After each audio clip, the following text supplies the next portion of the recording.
ఇప్పుడు నువ్వు మీ ఇంట్లో పని మనిషి పేరు? పనివాడు. మీ పనోడి పేరేంది? ఇంకేం పేరు? నా పేరే రవి. ఓకే, రవి. హాయ్.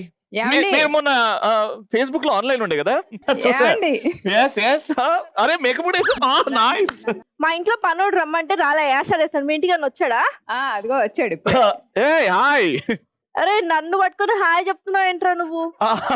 మరి మొన్న మీరే కదా వీధి చివర ఎంసీహెచ్ మోరీ క్లీన్ చేసేది. హలో, Instagram లో నేను ఈ అపార్ట్మెంట్స్ కి ప్రెసిడెంట్ స్పెల్లింగ్ చెప్పండి ఒకసారి.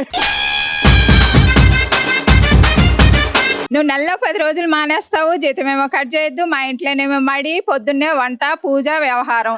అయ్యగారు పూజలకు వెళ్ళేసరికల్లా నేను అన్ని రెడీ చేయాలి, పిల్లలకి చూసుకోవాలి. ఇలా మానేస్తూ ఉంటే ఎట్లాగా? రానండి. అయినా మీరు జీతం ఎంత ఇస్తారు? 5,000. అవి ఏం సరిపోతాయండి? నీకు నాకు చెప్పే- పెళ్ళాం, నాకు 2 పిల్లలు, వాళ్ళకి ట్యూషన్ ఫీజులు, నువ్వు చేసేది దీనికి ఒక ఆఫీస్ లో ఇంట్లో.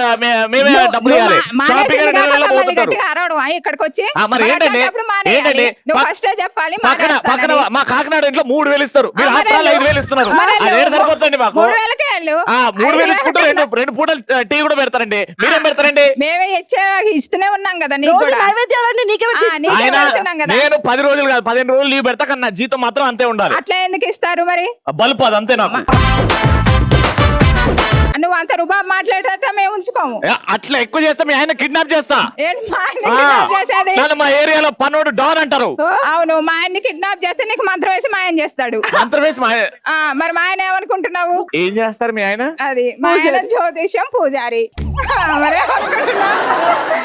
ఎందుకు లేండి, దేవుడిని తలుచుకుందాం. రోజు వస్తా.